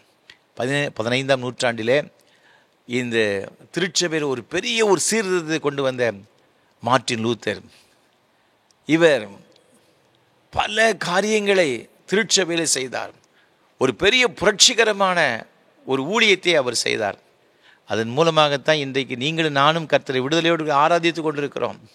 ரோமன் கத்தோலிக்க திருச்சபை மாத்திரம் அந்த காலத்தில் இருந்துச்சு. அதிலிருந்து அதனுடைய டாக்ட்ரின்ஸ், இந்த வேதத்துக்கு அடுத்த உபதேசங்கள், தவறான உபதேசங்கள் எல்லாவற்றையும் எதிர்த்து விட்டு அதை விட்டு வெளிவந்தபடினால ப்ராட்டஸ்டன்ட் இந்த திருச்சபை ஸ்தாபித்தார். இன்றைக்கு இந்த ப்ராட்டஸ்டன்ட் சபையில் தான் இன்றைக்கி மெயிலின் சர்ச்சஸ் இருக்கிறது, ஏராளமாக இண்டிபெண்டன்ட் சர்ச்சஸ் இருக்கிறது. ஒன்று ரோமன் கத்தோலிக்க திருச்சபை, இன்றைக்கு அதற்கு எதிராக அதிலிருந்து வெளியே வந்த இந்த ப்ராட்டஸ்டன்ட் திருச்சபை. இன்றைக்கு நீங்களும் நானும் இந்த மார்ட்டின் லூத்தருடைய அந்த அவர் செய்த உபதேசத்தின் மூலமாக வடிவமைக்கப்பட்ட ஒரு அருமையான ஒரு சபை என்பதை நம்ம எல்லாரும் அறிந்திருக்கிறோம். அவர் வேதத்தை மிக நன்றாக கற்றறிந்தவர். ஒரு நாள் அவருடைய வாழ்க்கையில் பல வேளைகளிலே சில ஏராளமான போராட்டத்தை சந்தித்திருக்கிறார், வேதனை சந்தித்திருக்கிறார். சரீர பிரகாரமாக அவருக்கு பல வியாதிகள் இருந்துச்சு. ஒரு நாள் ரொம்ப துக்கத்தோடு கூட வேதனையோடு கூட ரொம்ப சோர்வாக காலையில் இருந்தார். அவருடைய மனைவியார் கேத்தரின் அம்மையார் வந்து எட்டி எட்டி பார்க்காங்க. இவர் ரொம்ப சோகமாக ரொம்ப சோர்வாக இருந்தார். கொஞ்ச நேரம் கழித்து இந்த அம்மா கூட்டு பார்த்தாங்க. அவர் ஒன்றும் சத்தம் கொடுக்கலை. ஒரு கருப்பு நிற ஒரு ஆடையை, கவுனை அணிந்து கொண்டு மார்ட்டின் லூத்தருக்கு முன்பாக வந்து நின்றார். அந்த ஆடை அவங்க எதற்கு அணிவாங்க அப்படின்னு பார்த்தீங்கன்னா, இந்த யாராவது மரித்து போடால் அந்த இறுதி சடங்கு, அந்த ஆராதனை, அடக்க ஆராதனை நடைபெறும் பொழுது தான் இந்த கவுனை அணிந்திருப்பாங்க. மார்ட்டின் லூத்தர் இப்போ எட்டி பார்க்குறாரு. தன்னுடைய மனைவி முன்பாக அந்த கவுனை அணிந்து கொண்டிருக்கின்றார். அவர் கேட்கிற, யார் இறந்து போனாங்க, எதற்காக இந்த கவுனை அணிந்திருக்கிறாய், கருப்பு நிற கவுனை அணிந்திருக்கிறாய் என்று மார்ட்டின் லூத்தர் கேட்டார். அதை இயேசு செத்து போனார்ல, அதனால தான் இன்றைக்கி ஆண்டவருக்கு அடக்க ஆராதனை நடக்குது, அதனால தான் நான் அணிஞ்சிருக்கேன். அவர் ஷாக் ஆகிட்டார். என்ன, இயேசு மரித்து போனார், என்ன சொல்லுகிறாய்ன்னு சொல்கிறார். ஏங்க, இயேசு மரித்து போனதுனால நீங்கள் இன்றைக்கி உங்களுடைய முகத்தை பார்த்தா ரொம்ப சோர்வாக இருக்கிறீங்க, ரொம்ப துக்கத்தோடு கூட இருக்கிறீங்க. அப்போ நீங்கள் பிரசங்கிக்கின்ற இந்த இயேசு செத்து போனாரோன்னு சொல்லி எனக்கு ஒரு கவலை வந்துச்சு, அதனால தான் நான் அணிந்து கொண்டேன் அப்படி சொன்னேன். அதுக்கப்புறம் தான் அவருக்கு யோசனை வந்துச்சா. அவர் மூளையில் உதிச்சது பார்த்துக்கிடுங்க. ஐயோ, நாம் ஆராதிக்கிற ஆண்டவர், உயிரோடு கூட இருக்கிற ஆண்டவர், அவர் மரித்தேன் ஆனாலும் இதோ சதா காலங்களிலும் உயிரோடு கொண்டிருக்கிறேன் சொல்லியிருக்கிறாரு. இந்த உயிருள்ள தெய்வத்தை நான் ஆராதித்துக் கொண்டிருக்கிறேன். நாம் எப்படி இந்த பாடுகள் இந்த வேதனை வரும்போது துக்கத்தோடு கூட இருக்க முடியும் என்று சொல்லி உடனடியாக அது சோர்வுகளெல்லாம் அவரை விட்டு மாறி போயிட்டான். எப்பொழுது உயிர் தெழுந்த இரட்சகரை அவர் தன்னுடைய வாழ்க்கையில் நினைத்தாரோ உடனடியாக மாறி போய்விட்டதாம். அன்பான ஆண்டவருடைய பிள்ளைகளே, இன்றைக்கு உயிர் தெழுந்த இரட்சகர் நம்மை சந்திக்கும்படியே வந்திருக்கிறார். நம்முடைய வாழ்க்கையில் ஒருவேளை வியாதி நிமித்தமாக நாம் பல வகையில் துக்கப்பட்டு கொண்டிருக்கலாம். நீங்கள் வேதத்தில் வாசித்து பார்க்கும் பொழுது இங்கே வேதம் மிக அழகாக சொல்லுகின்றது. பல வகையான ஒரு துக்கம் இங்கு பிலிப்பியர் நிருபத்தில் 2ஆம் அதிகாரம் வாசித்து பார்க்கும் பொழுது இங்கு 17ஆம் வசனத்தில் மிக அழகாக சொல்லப்பட்டிருக்கிறது. 2ஆம் அதிகாரம் 27ஆம் வசனம், எப்பாப்ராதீத்து வியாதிப்பட்டு மரணத்திற்கு சமமாய் இருந்தது மெய்தான், ஆகிலும் தேவன் அவனுக்கு இறங்கினார், அவனுக்கு இறங்கினதும் அல்லாமல் துக்கத்தின் மேல் துக்கம் எனக்கு உண்டாகாதபடிக்கு எனக்கும் இறங்கினார். இந்த பவுலப்போஸ்தலன் எப்பாப்ராதீத்துவை பற்றி சொல்லுகின்றார். அவன் ஒரு நல்ல ஒரு ஊழியக்காரன். அவன் திடீரென்று பலவீனப்பட்டு அவன் ரொம்ப கஷ்டப்பட்டு கொண்டிருந்தான். பவுலப்போஸ்தலனுக்கு வலது கை போல இருந்தவன் இப்போ பவுலப்போஸ்தலன் ரொம்ப வேதனைப்படுகிறார், ரொம்ப கஷ்டப்படுகிறாரு. ஐயோ, நம்மோடு கூட இருந்த ஊழியக்காரர் எப்பாப்ராதீத்து இவ்வளோ கஷ்டப்பட்டு கொண்டிருக்கிறாரு சொல்லி அது நிமித்தம் அவர் மிகுந்த துக்கப்பட்டு சொல்லப்பட்டிருக்கிறது. அதை தான் அவர் சொல்றாரு, நான் ரொம்ப துக்கப்பட்டுக்கிட்டு இருந்தேன், ஆனாலும் துக்கத்தின் மேல் துக்கம் எனக்கு உண்டாகாதபடிக்கு எனக்கு இறங்கினார், கர்த்தர் அவரை சுகப்படுத்தினார் என்பதாக இங்கு வேதம் சொல்லுகிறது. அன்பான ஆண்டவருடைய பிள்ளைகள், ஒருவேளை நம்முடைய வாழ்க்கையில சில வியாதிகள் மருத்துவரால் இது முடியாது என்று சொல்லப்பட்ட ஒரு நிலைமையில கூட நம்ம இருக்கலாம். அது நிமித்தமாக துக்கத்தோடு கூட இருக்கலாம். ஆனால் ஆண்டவராக இருக்கிற இயேசு கிறிஸ்து இந்த உயிர் தெழுந்த இரட்சகர் நம்முடைய வாழ்க்கையிலுமே சந்திக்கும் பொழுது அந்த துக்கத்தை மாற்றி வியாதிலிருந்து விடுதலையாக்கி நம்மை ஆசீர்வதிப்பதற்கு கர்த்தர் போதுமானவராக இருக்கிறார். ஒரு அருமையான சகோதரனுடைய சாட்சியை நான் கேட்டேன், ரொம்ப ஆச்சரியப்பட்டேன், கர்த்தரை மகிமைப்படுத்தினேன். அந்த அருமையான சகோதரி, வாலிப வயதில் உள்ள அருமையான சகோதரி, ஒரு நாள் திடீரென்று இந்த முகத்திலே ஒரு பரு ஒன்று உண்டாயிற்று. அந்த பரு அப்படியே பெரிதானது. சில நாட்கள் கழித்து உச்சந்தலையிலிருந்து உள்ளங்கால் வரை பெரிய பெரிய கொப்பளங்களாக உண்டானது. அப்படியே அது வெடித்து சீழ் வடிய ஆரம்பித்து விட்டது. இரவு பகல் இந்த சகோதரி மிகுந்த வேதனைப்பட்டாள். படுக்க முடியாது, உட்கார முடியாது, எல்லா இடத்திலும் கொப்பளங்கள். அது நிமித்தம் இந்த நீர் வடிந்து கொடுத்த நிமித்தமாக பயங்கரமான ஒரு நாற்றம், யாரும் பக்கத்தில் போக முடியாது. ஒரு நாள் 2 நாள் 2 வருடங்கள் இந்த சகோதரி மிகுந்த வேதனை. எத்தனையோ தெய்வங்களை பார்த்திருக்கின்றாள். கிறிஸ்துவை அறியாத ஒரு சகோதரி. பல இடங்களுக்கு சென்றிருக்கிறார்கள், முடியவில்லை. பல டாக்டர்ஸை பார்த்துருக்கிறாங்க, எந்த டாக்டராலும் ஒன்றும் செய்ய முடியவில்லை. செக்கப் பண்ணி பார்த்துருக்கிறாங்க, பிளட்ல எந்த பிரச்சனையும் கிடையாது. ஆனால் எதற்கு இந்த வியாதி வந்திருக்கிறது யாராலும் கண்டுபிடிக்க முடியவில்லை. ஒரு முறை டாக்டர் போய் பார்த்துட்டு வந்தாங்கன்னு அந்த ட்ரெஸ்ஸை கழட்டும் பொழுது அந்த ஷீல்டு நிமித்தம் அப்படியே ஒட்டி போயிருக்கும் பாருங்க, கட் பண்ணி தான் எடுப்பாங்களாம். அவ்வளோ பெரிய ஒரு வேதனை, அவ்வளோ பெரிய வேதனை. ஒரு நாள் இந்த சகோதரி சொன்ன தன்னுடைய தாயை பார்த்து, அம்மா எனக்கு சாப்பாட்டில் விஷம் கலைக்கு கொடுத்துருமா, என்னால் தாங்க முடியவில்லை, நான் வேதனைப்பட்டு கொண்டிருக்கிறேன், அணுவாய் செத்து கொண்டிருக்கேன், ஒரே நாள் செத்து போகிறேன். அந்த அம்மா நாள்றாங்க. ஏம்மா கவலைப்படுறேன், நான் போய்ட்டு நீ கவலைப்படுறேன், அப்போ 2 பேரும் சேர்ந்து செத்துருவோம், சாப்பாட்டில் விஷத்தை வச்சு வா, 2 பேரும் சேர்ந்து சாப்பிட்டு விட்டு மரித்து போய் விடுவோம். 2 பேரும் ஓன்று அழுது கண்ணீர் விட்டு அழுதார்கள். இந்த அம்மா இந்த சகோதரிக்கு ஒவ்வொரு நாளும் என்ன செய்வாங்கன்னா, பல இந்த கடைகளுக்கு சென்று ஏராளமான பவுடர் வாங்கி சரீரம் முழுவதுமாக இணைச்சுவாங்கன்னா அதை தட்டி வைப்பாங்க, அந்த ஸ்மெல் இருக்கக்கூடாது என்பதற்காக. ஒரு நாள் இப்படி வழக்கமாக வாங்குகிற கடைக்கு போனாங்க. அந்த கடையில் ஒரு அருமையான சகோதரி இருந்தால் பார்த்துக்கிட்டுங்க, அவர் நல்ல ஒரு விசுவாசி. அவர் கேட்டாங்கம்மா, டெய்லி நீங்கள் 2 டின்னு 3 டின்னு வாங்கிட்டு போயிட்டுருக்கீங்களே, அந்த பவுடர் டின் வாங்கிட்டு போயிட்டுருக்கீங்களே, எதற்காகன்னு சொன்ன உடனே அவங்க இதனுடைய நிலைமையை சொல்லியிருக்கிறாங்க. அப்படி உள்ள ரொம்ப வேதனை அடைந்தது. அந்த சகோதரி சொன்னாங்க இவங்ககிட்ட, இவங்களுடைய அந்த மகளுடைய தகப்பனார் தான் போய் வாங்க போனார். அவர்கிட்ட சொன்னால் அந்த கடையில் உள்ள சகோதரி சொன்னாங்க, இயேசு ஒருத்தர் இருக்கிறாரு, எல்லாருடைய பாவங்களும் சுமந்தார், பாவத்தை மாத்திரமல்ல வியாதியும் தூக்கி அன்று சுமந்திருக்கிறாரு, இயேசுவின் ரத்தத்தினால பாவம் மன்னிப்பாய் மீட்பு உண்டு, அவர்கிட்ட வரும்பொழுதே ஆண்டவர் நமக்கு ஒரு பூர்ணமான சுகத்தை கொடுக்கிறார். நம்முடைய பலவீனங்களெல்லாம் சிலுவையில் தூக்கி ஆணிகளை அடித்து விட்டார். அவர் இன்றைக்கு உயிரோடு கூட இருக்கிறார். இன்றைக்கு இயேசு உயிரோடு கூட இருக்கிறார். இது இயேசுவை நீங்கள் தேடி வருவீன்னு சொன்னால் ஆண்டவர் உங்களுக்கு விடுதலை கொடுப்பார். அவங்க ரொம்ப இதை கேட்டவுடனே ரொம்ப ஆச்சரியப்பட்டாங்க. இப்படியும் நமக்காக உயிரை கொடுத்த ஒரு ஆண்டவர் இருக்கிறாரா?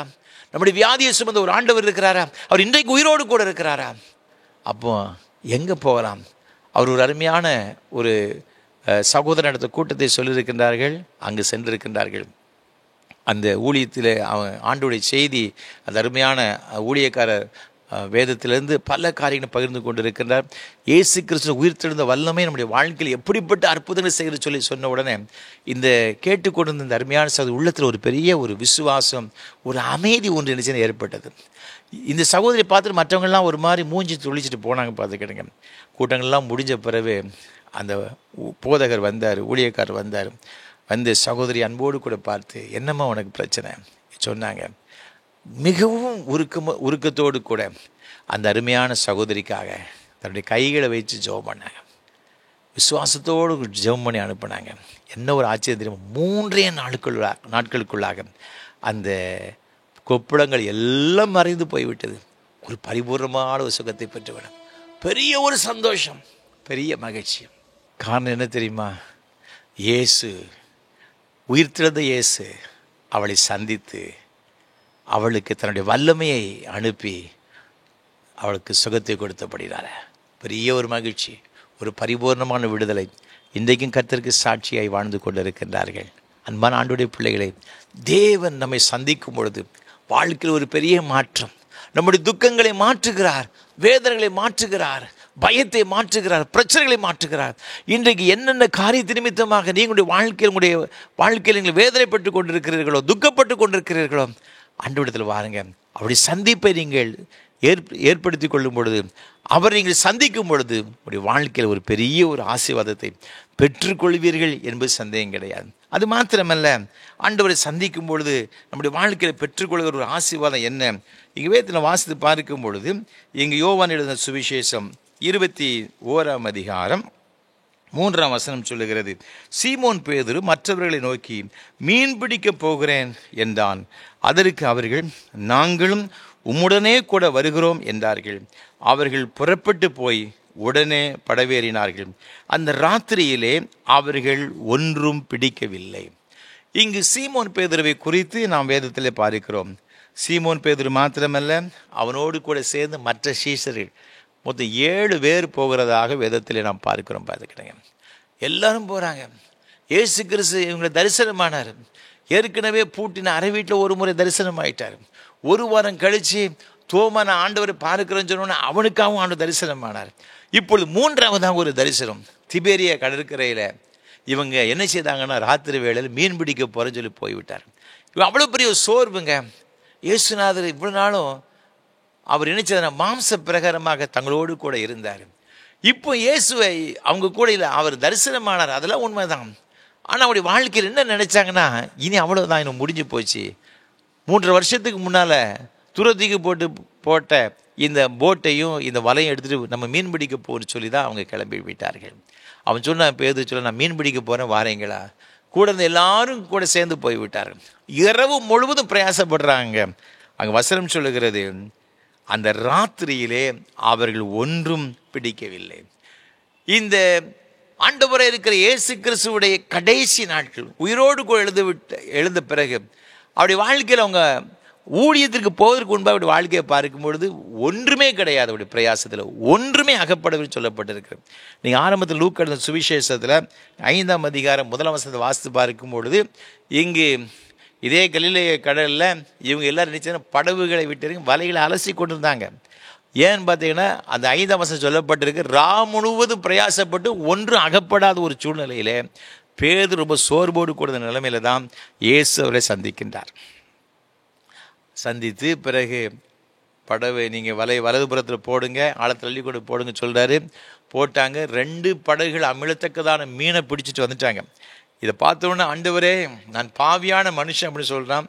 நீ வா, நான் உன்னை மனுஷரை பிடிக்கிறவன் ஆக்குவேன்னு சொல்லி ஆண்டவர் இந்த பேதுரு நினைச்சுதார் ஊழியத்துக்கு அவர் அழைத்து கொண்டு இந்த 3 காலங்களாக பேதுருவை தம்மோடு கூட வைத்து கொண்டார், சீசனாக ஏற்றுக்கொண்டார். இப்போ இயேசு கிறிஸ்து போன பிறகு இப்போ மீண்டும் நினைச்சுதானே வலைக்கு போகிறான், கடலுக்கு போகிறான் மீன் பிடிக்க. இப்பவும் ஒன்று அகப்படவில்லை. ஆண்டு மீண்டும் அவனை சந்திக்கிறார். பிள்ளைகளே என்று அழைக்கின்றார். ஏதாவது அகப்பட்டுச்சா கேட்குறாரு. இவங்க சொல்கிறாங்க ஒன்றுமே அகப்படவில்லை. இப்போ ஆண்டவர் சொல்கிறாரு, நீங்கள் படவுக்கு வலதுபுறமாக வலையை போடுங்கள். அவங்க போட்டாங்க. 153 மீன்கள், பெரிய பெரிய மீன்கள் அந்த படகு நிறையும்படியே கிடைத்ததாக வேதத்தில் இடிச்சிருக்குன்னா சொல்லப்பட்டிருக்கிறது. இப்போ ஆண்டவர் பார்த்து கோவப்படலை பார்த்துக்கிடுங்க. நம்ம ஆண்டவர் எவ்வளோ ஒரு அன்பு இருந்த ஆண்டவர் பாருங்கள். இப்படி வாழ்க்கையில் ஒரு பின்மாற்றமான ஒரு சூழல் தான், சோர்ந்து போன ஒரு நிலைமை தான், எல்லாம் வெறுமையாக்கப்பட்ட ஒரு நிலைமை தான், ஒன்றுமில்லை அப்படின்னு ஒரு சூழ்நிலை தான். ஆனால் ஆண்டவர் இடிச்சதை பார்த்தீங்கன்னா ஒன்றுமில்லாத ஒரு நிலைமையில, வெறுமையான ஒரு நிலைமையில கூட நிறைவான ஒரு ஆசீர்வாதத்தை ஆண்டவர் தருகிறார். நீங்கள் பார்த்தீங்கன்னா 11ஆம் வசனம் சொல்லுகிறது, சீமோன் பேதுரு படவில் ஏறி 153 பெரிய மீன்களால் நிறைந்த வலையை கரையில் இழுத்தான். இத்தனை மீன்கள் இருந்தும் வலை கிழியவில்லை. 3ஆம் வசனத்தில் ஒன்றுமே இல்லை, வெறுமை. ஆனால் ஆண்டவர் அவர் சந்தித்த பிறகு அப்படி வாழ்க்கையில் பார்க்கிறோம், படவு நிறையும் அளவிற்கு ஏராளமான மீன்கள், பெரிய பெரிய மீன்கள், வலை கிழிந்து போகத்தக்க அளவிற்கு அவனுக்கு மீன் கிடைச்சிது. நீ ஏன் போய் பின்மாற்றமாக போனேன்? நான் உன்னை என் ஊழியத்துக்கு தானே கூப்பிட்டேன், 3 வருஷமாக என் பின்னால் வந்தியே, இப்போ எப்படி நீ போகணும்னு சொல்லி அவளை கடிந்து கொள்ளவில்லை. அவரை கூப்பிட்டு சொல்கிறாரு, இயேசு 12ஆம் வசனத்தில் அவர்களை நோக்கி, வாருங்கள் போஜனம் பண்ணுங்கள் என்றார். ஆண்டவர் இந்த பிள்ளைகளை, இந்த சீசர்களை அழைத்து, வாங்கப்பா பிள்ளைகளே வாருங்கள்னு சொல்லுகிறாங்க, போஜனம் பண்ணுங்கள். 13ஆம் வசனத்தை பாருங்கள். அப்பொழுது இயேசு வந்து அப்பத்தையும் மீனை எடுத்து அவர்களுக்கு கொடுத்தார். நம்முடைய அன்பு தகப்பனாக இருக்கிற இயேசு கிறிஸ்து வந்து இந்த பேதுருவுக்கும் மற்ற அப்போஸ்தலருக்கும் அவரே அப்பத்தையும் மீனை இணைச்சுதானா கொடுக்க. அவர் தான் சர்வ் பண்ணுறாருங்க, அவர் தான் சர்வ் பண்ணுறாரு. வாழ்க்கையில் ஒன்றுமே இல்லையே, வெறுமையாயிடுச்சே, இயேசு இழந்து விட்டோமே, அவர் மரித்து போனார், உயிரோடு எழுந்து விட்டார், அவ்வளோதான் முடிஞ்சு போச்சு, எனக்கு எது இருக்குது என்று சொல்லி இவர்கள் கடலுக்கு போய் வலையை போட்டு மீனை பிடிக்கிற சூழல் ஒன்றுமில்லாமல் பிரயாசங்களெல்லாம் வீணாய் போன சூழலிலும் கூட உயிர்த்தெழுந்த ரட்சகரை தேடி வந்து பிள்ளைகளே என்று சொல்லி அன்போடு கூட அழைத்து அவர்களை ஆசீர்வதிக்கிறதை பார்க்கிறோம். அன்பான ஆண்டவருடைய பிள்ளைகளே, நீங்கள் எப்படிப்பட்ட ஒரு நிலைமையில் இருந்தாலும் கூட, ஒருவேளை உங்கள் வாழ்வில் பின்மாற்றமான ஒரு சூழல் இருந்தாலும் கூட, இன்றைக்கு இந்த உயிர்த்தெழுந்த ரட்சகரை சந்திக்கும்படி வந்திருக்கிறார். மகனே மகளே என்று அழைக்கின்றார், பிள்ளைகள் என்று அழைக்கிறார். அந்த அழைப்பில் எவ்வளோ பெரிய ஒரு அன்பு தெரியுமா? இதே போல யார் நேசிப்பா? தாயை காட்டிலும் தகப்பனை காட்டிலும் மேலான ஒரு அன்பு நீங்களும் நான் ஆராதிக்கிற ஆண்டவராக இருக்கிற இயேசு கிறிஸ்துவோட உண்டு. அவருடைய சந்திப்பை நாம் ஏற்படுத்தி கொள்ள வேண்டும். இவர்களை தேடி வரும்போது இந்த சந்திப்பை ஏற்றுக்கொண்டார்கள், ஆண்டவர் சொன்ன வார்த்தைக்கு கீழ்ப்படிச்சாங்க, அந்த வெறுமையான நிலைமையிலிருந்து நிறைவான ஆசீர்வாதங்களை பெற்றுக்கொண்டார்கள். நிறைவான ஆசீர்வாதங்களை பெற்று எப்பொழுதெல்லாம் கடவுளை நாம் சந்திக்கிறோம், கர்த்தரை நாம் சந்திக்கிறோம், நம்முடைய வாழ்க்கையில் ஒரு பெரிய ஒரு ஆசீர்வாதங்க. ஆதியாகமம் 32ஆம் அதிகாரம் முழுவதும் வாசித்து பார்க்கும் பொழுது, இங்கு யாக்கோபு தன்னுடைய மனைவி பிள்ளைகள் அவன் சம்பாதித்த எல்லா ஆசைகளையும் அழைத்து கொண்டு கானான் தேசத்துக்கு சென்று அவன் கொண்டு வருகிறான். அவருடைய சகோதரனாக ஏசா 400 பேரோடு கூட அவன் வருகிறன்னு சொல்லி கேள்விப்பட்டவன் மிகவும் பயந்து நடுங்கினான். அவன் நினைச்சான், அந்த ஒட்டகங்கள் மற்றும் அவருடைய எல்லா ஆசைகளும் தனித்தனியாக பிரித்து ஒரு புறம் வந்து அடித்தா கூட மற்ற பகுதியாவது பிழைக்குன்னு சொல்லி அவ்வாறு அவன் செய்கின்ற ஒரு சூழலை பார்க்கிறோம். ஆனாலும் அவனுடைய உள்ளத்தில் ஒரு பெரிய பயம். ஆண்டோடைய சமூகத்தை அந்த ராத்திரி வேளையில் யாப்போக்கு ஆற்றங்கரையில் எல்லாரையும் அக்கறைப்படுத்தி விட்டு தனித்து தேவ சமூகத்தை அமர்ந்திருந்தான்.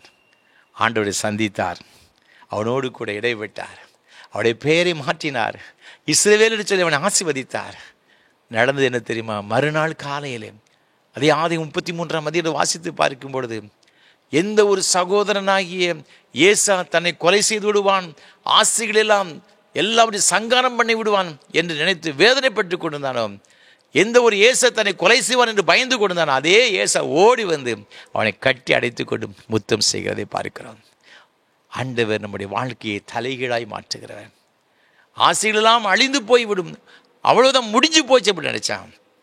ஆண்டவரை சந்தித்தான், இந்த சந்திப்பை ஏற்படுத்தி கொண்டான். ஆண்டவருடைய வாழ்க்கையில் ஒரு பெரிய ஒரு ஆசீர்வாதத்தை கொடுத்தார். அன்பான ஆண்டவருடைய பிள்ளைகளை, இன்றைக்கு நீங்கள் எப்படிப்பட்ட ஒரு நிலைமையில் இருந்தாலும் கூட உயிர்த்தெழுந்த ஆண்டவராக இருக்கிற இயேசு கிறிஸ்துவை சந்திக்கும்படியே வந்திருக்கிறார்.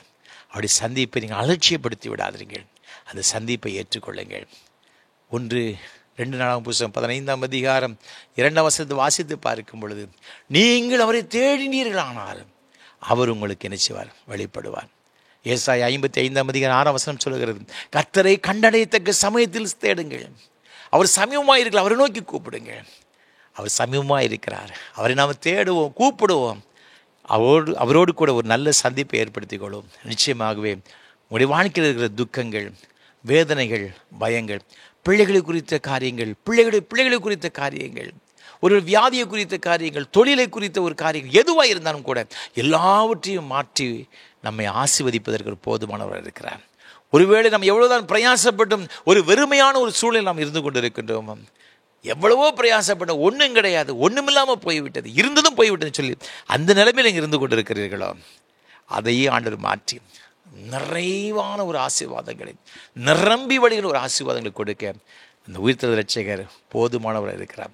இன்றைக்கு இந்த இரட்சகங்களை சந்திக்க வந்திருக்கிறார். இந்த சந்திப்பை மனப்பூர்வமாக ஏற்றுக்கொள். ஆண்டவரே, உன் முழு மனதாக ஏற்றுக்கொள்கிறேனப்பா.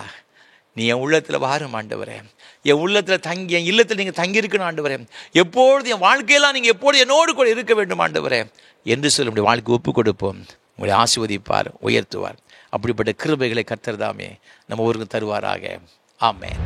அர்ப்பணிப்பின் பாடலாக கீதம் 177, கிறிஸ்தவ கீர்த்தனை 67 பாடுவோம். ஆமேன் அல்லேலூயா, மகத்துவ தம்பராபராம். கீதம் 177, கிறிஸ்தவ கீர்த்தனை 67 பாடுவோம்.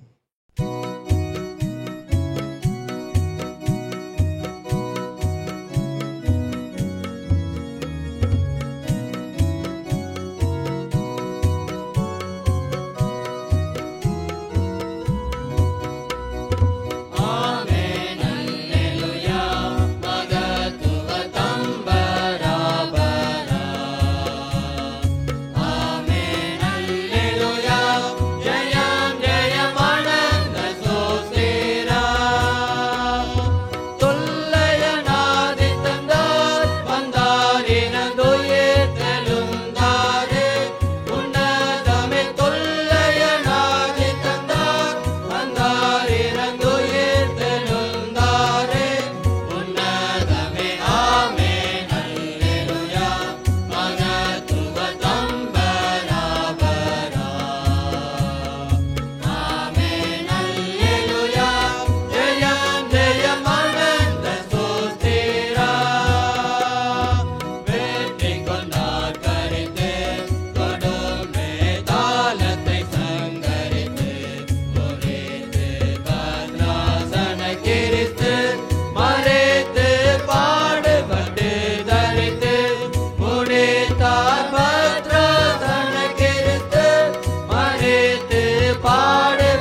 ஜெபம் செய்வோம். கிருபை நிறைந்த ஆண்டவரே, இந்த நல்ல ஆசீர்வாதமான இந்த ஆராதனை வேளைக்காக நன்றி செலுத்துகிறோம் அப்பா.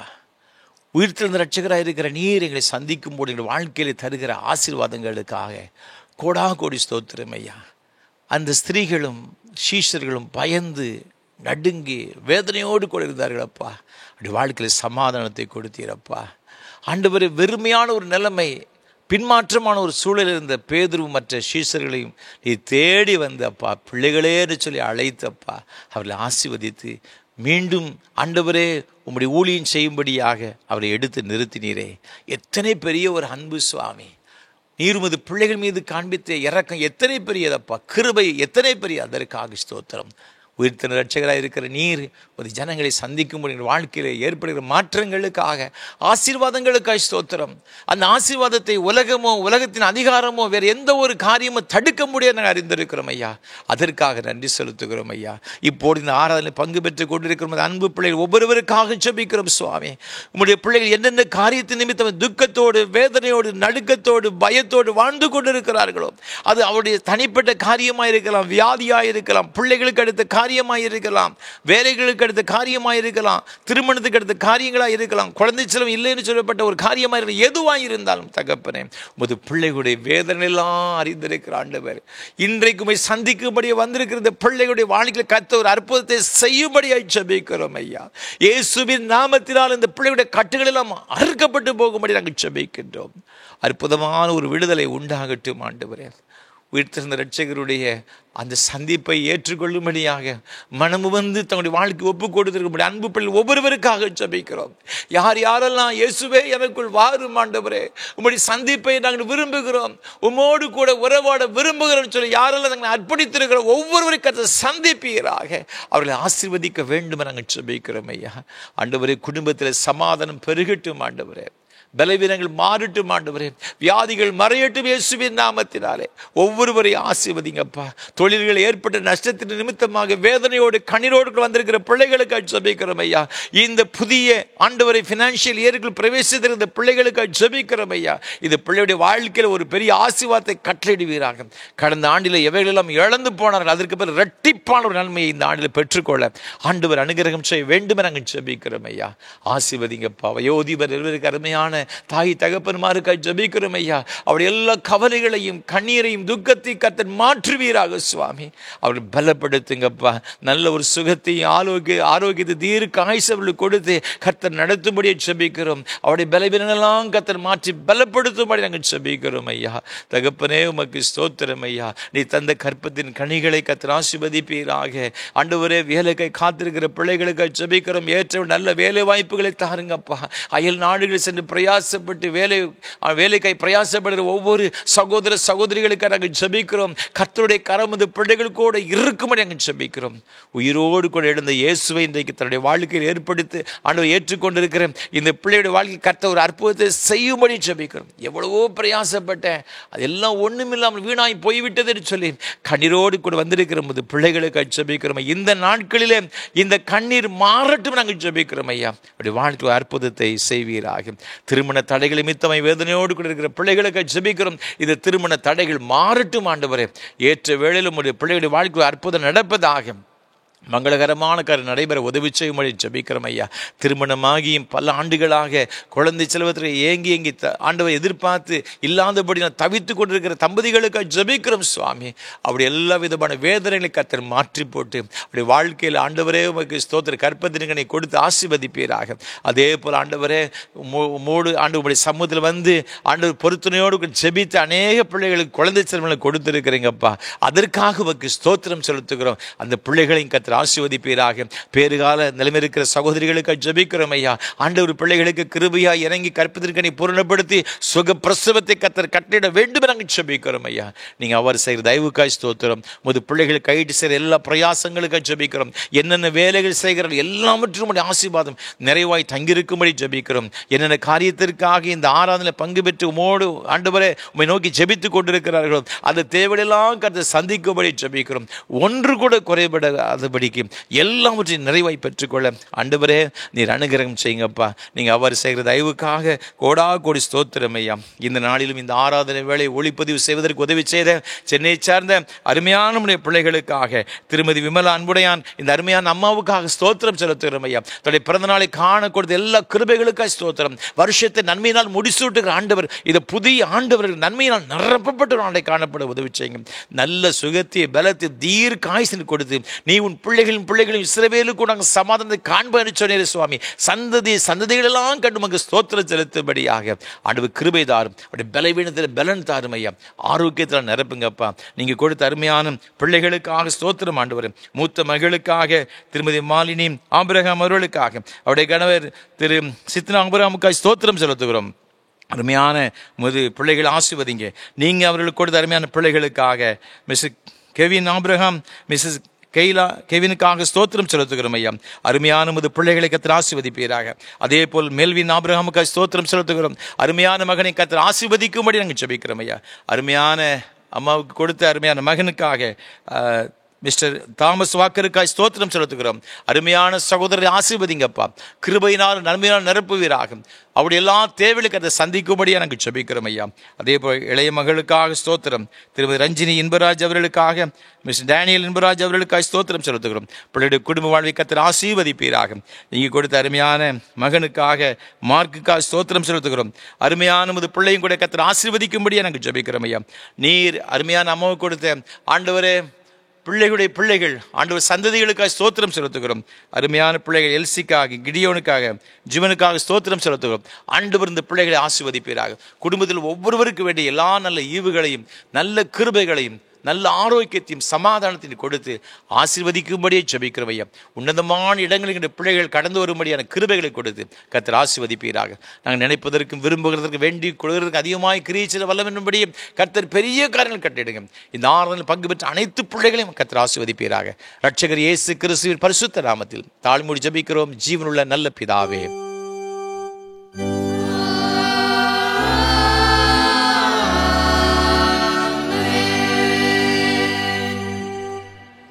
ஜெபம் பண்ண கடவோம்.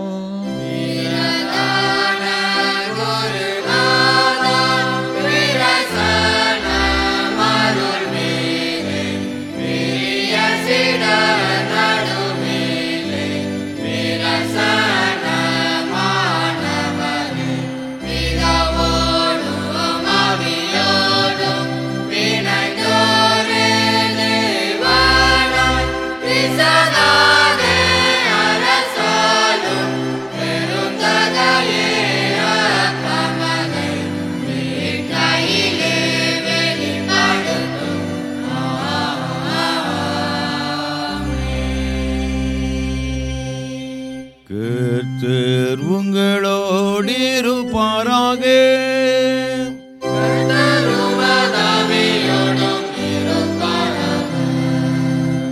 உங்கள் இதயத்தை உயர்த்திடுங்கள்.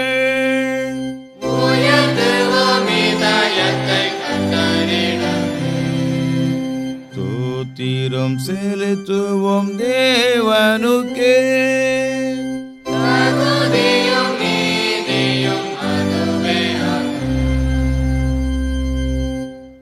கர்த்தாவே, பரிசுத்த பிதாவே, சர்வ வல்லமை உள்ள நித்திய தேவனே, நாங்கள் காலத்தினை விடத்திலும் தோத்திரம் செலுத்துகிறது.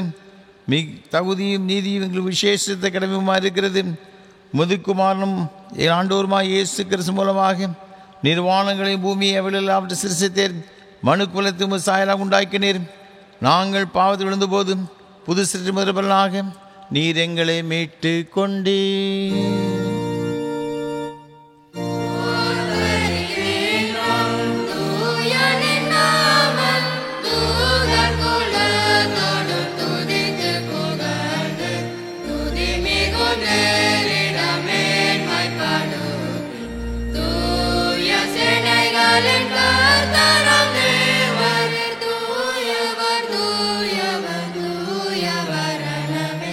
துதி மிகுந்தேரிடமே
ஆம் பிதாவே, நீர் பரிசுத்தர், நீர் ஸ்தோத்திரிக்கப்பட்டவர். தேவரின் மனித உருக்கமாக அன்பு கூர்ந்து முதுவரே பேரான குமாரனாக இயேசு கிறிஸ்து எங்கள் தன்மையை தரித்துக் கொள்ளவும், அவரை சிலுவையில் மரித்து மீட்டுக் கொள்ளவும் வர தந்தல் நேரே. அவர் சிலுவையில் ஒரே தம்மை ஏகபலியாக ஒப்புக் கொடுத்து சர்வலோகத்தின் பாவங்களை நிவர்த்தி செய்வதற்கு நிறைவும் பூரணமும் பொதுமான பலியையும் காணிக்கையையும் பரிகாரத்தையும் செலுத்ததுமல்லாமல் தமது அருமையான மரணத்தை இன்றைக்கு நினைப்பூட்ட ஞாபகத்தை நிமித்து தாம் திரும்ப வரும்பளவும் நாங்கள் அதை அனுசரித்து வரும்படி தமது பரிசுத்த சுவிசேஷத்தில் கட்டிருக்கிறாரே. இயேசு தாம் காட்டி கொடுக்கப்பட்ட ராத்திரியிலே அப்பத்தை எடுத்து ஸ்தோத்திரம் பண்ணி அதை பிட்டு சீசல் கொடுத்து, எல்லாரும் வாங்கி புசியுங்கள், இது உங்களுக்கு கை கொடுக்கப்படுகிற என்னுடைய சரீரம்.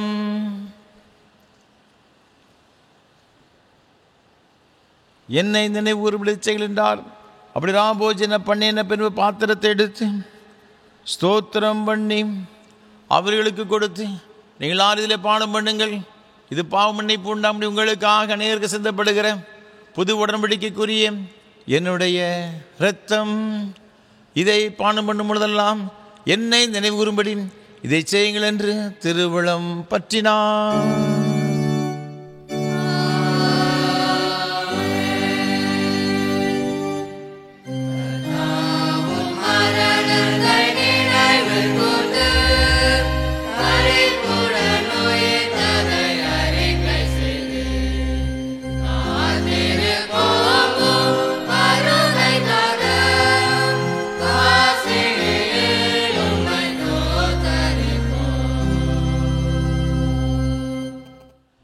ஆதலால் பிதாவே, உமது குமாரனாகிய எங்கள் ஆண்டவரின் அருமையான பாடுகளையும் மரணத்தையும் மகிமையான உயிர்த்தெழுதலையும் பரமேறுதலை நினைவு கூர்ந்து முது அடியார்களாகி நாங்களுடைய கட்டளையின்படியே அவர் வருகை எதிர்நோக்கிறவர்களாக இதை செய்கிறோம். அவரில் நீர் எங்களுக்காக நிறைவேற்றின பூரண மீட்புக்காக உமக்கு நன்றி செலுத்துகிறோம்.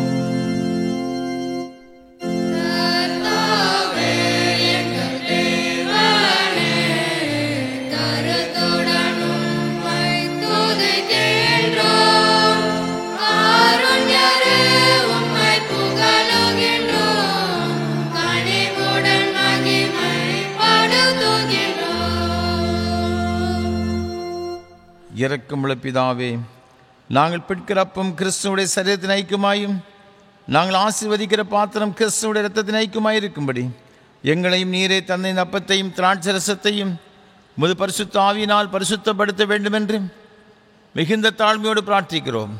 நாங்கள் எல்லாரும் எங்கள் ஆண்டவராகி கிறிஸ்துவில் கூட்டி இணைக்கப்பட்டவர்களாகி விசுவாசத்தில் ஒருமைப்படவும் தலையாகி அவர்களுக்குள் எல்லாவற்றும் வளரும் கிருபை செய்யும். அவரோடு பரிசுத்த ஆவியோடு ஐக்கியமாயிருக்கிற சர்வவல்ல பிதாவாகி உமக்கு அவர் மூலமாய் சகல கர்மமையும் என்னென்னைக்கு உண்டாவதாக.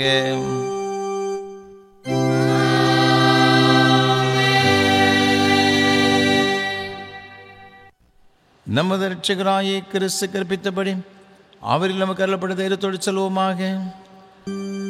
பரமண்டலங்கள் இருக்கிற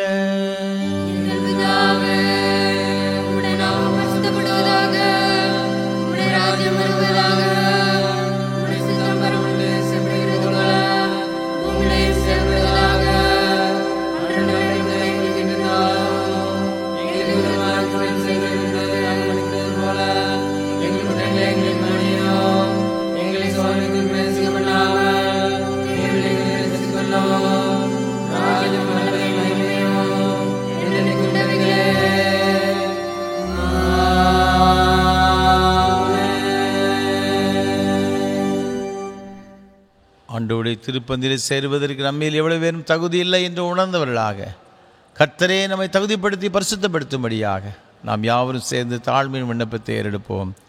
இரக்கமுள்ள கர்த்தாவே, எங்கள் சுயநீதியை நம்பி நாங்களுடைய பந்தியில் சேர தெரியாமல் தேவருடைய அளவற்ற இரக்கத்தை நம்பி சேர்கிறோம். நம்முடைய மேஜையின் கீழ்விலும் துணிக்கைகளையும் பொறுக்கிக் கொள்ள நாங்கள் பாத்திரர். ஆனாலும் தேவரீர் எப்பொழுதும் இரக்கம் செய்கிற லட்சமுடைய மாறாத ஆண்டவராக இருக்கிறீர். ஆகையால் கிருபையுள்ள கர்த்தாவே, தர்மையான குமாரனாகி இயேசு கிறிஸ்துவின் விலைமதியாத சரீரத்தாலும் இரத்தத்தாலும் எங்கள் பாவம் உள்ள சரீரமும் ஆத்துமாவும் சுத்தமாகி இப்பொழுது நாங்கள் அவருக்குள்ளும் அவர் எங்களுக்குள்ளும் வாசமாயிருப்பதற்கு ஏற்ற விதமாய் அவருடைய சரீரத்தை புசித்து அவர் இரத்தத்தை பானம் பண்ண எங்களுக்கு கிருபை செய்தருளும். ஆமென். நாம் பிடிக்கிற அப்பம் கிறிஸ்துவின் சரீரத்தின் ஐக்கியமா இருக்கிறது அல்லவா?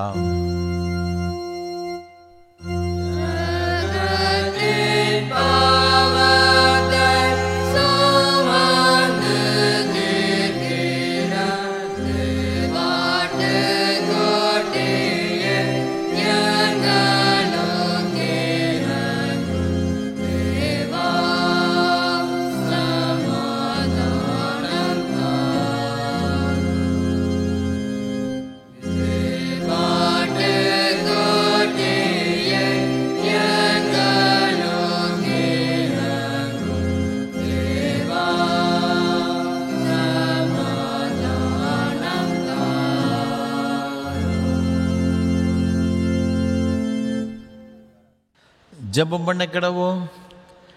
கிறிஸ்துவின் சரீரம் ரத்தமாய் சாக்கிரமந்த விசுவாசத்தினை பெற்றுக்கொண்டவராய் நாம் அவருக்கு தோத்திரம் செலுத்துவோமாக.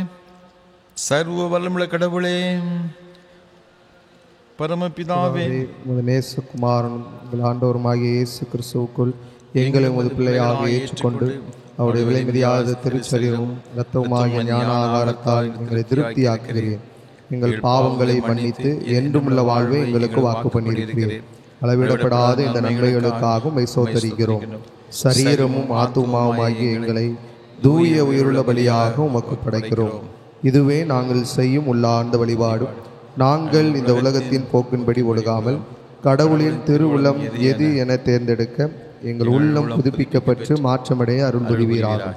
கடைசியில் நாங்கள் உமது இறைமக்கள் அனைவரோடும் உமது என்றுமுள்ள அரசின் மகிழ்ச்சியை பெறத்தக்கதாக இவ்வுலகில் உமக்கு கீழ்ப்படிந்து நடக்க எங்களுக்கு அருள் புரியும். உம்மோடும் தூய ஆவியானவரோடும் ஒரே கடவுளாய் என்றென்றும் வீற்றிருந்து ஆளுகை செய்யும் எங்கள் ஆண்டவர் இயேசு கிறிஸ்துவின் மூலமாய் வேண்டிக் கொள்கிறோம். ஆமென்.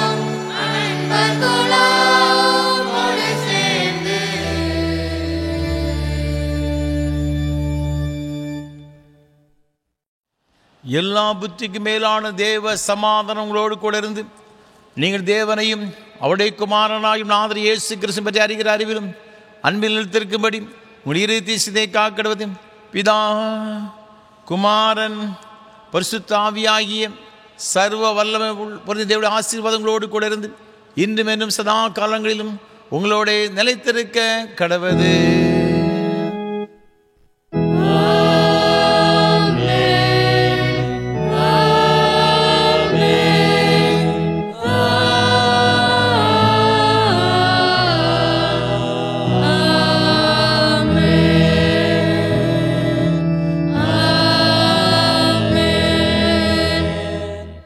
நிறைவு கீதமாக கீதம் 185 பாடவும். வாழ்க வாழ்க கிறிஸ்துராயரே, யுகாயுகம் துதியுமக்கே. கீதம் 185 பாடுவோம்.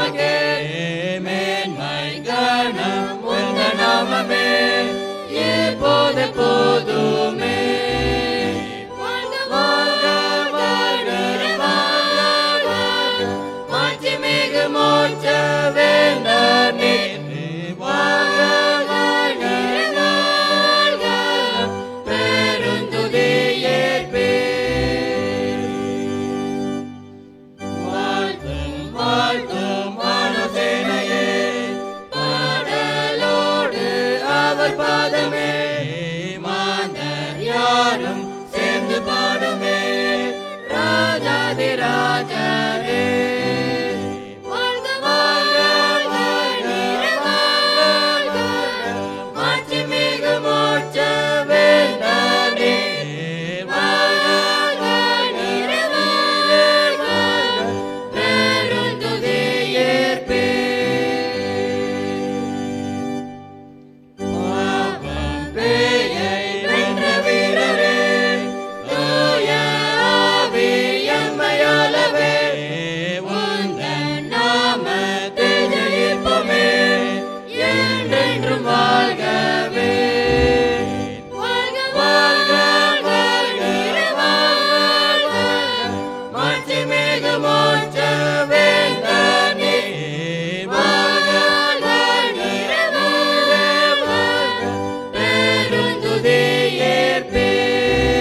கிருபை நிறைந்த ஆண்டவரே, இது மகிமையான ஆராதனைக்காக உமக்கு ஸ்தோத்திரம்.